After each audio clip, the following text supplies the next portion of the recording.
opportunity to speak tonight on this resolution.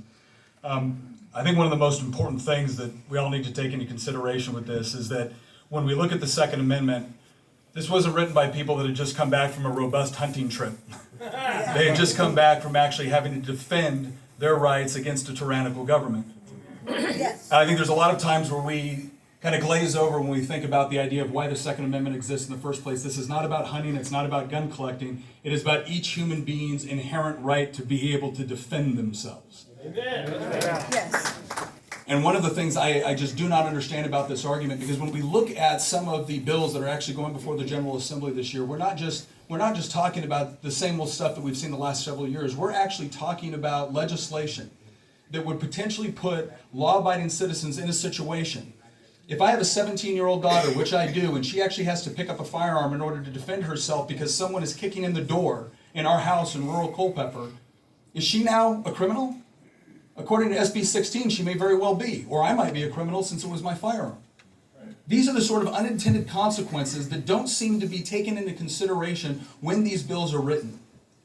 But it goes beyond even more than that. We've already seen the sheriff speak. We've had a lot of veterans in the audience tonight. And one of the things that I have always found very interesting about the experience of U.S. military veterans is the oath that we swear. The oath is not to the President of the United States. It's not to a king. It's to the Constitution of the United States. It's to an idea.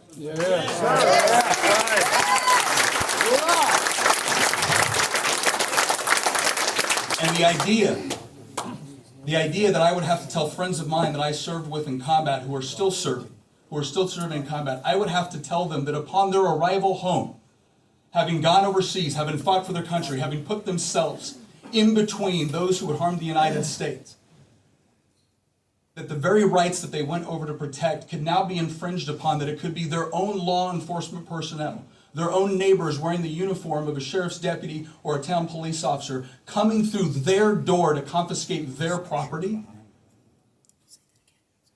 That is an injustice. That's right. That's right. That's right.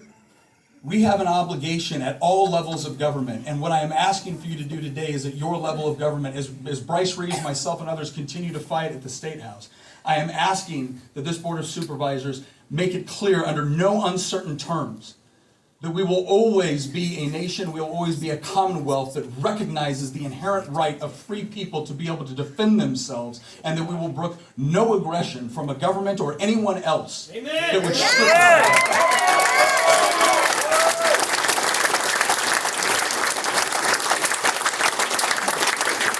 So I thank you for your service on this board, and I ask for passage of the resolution.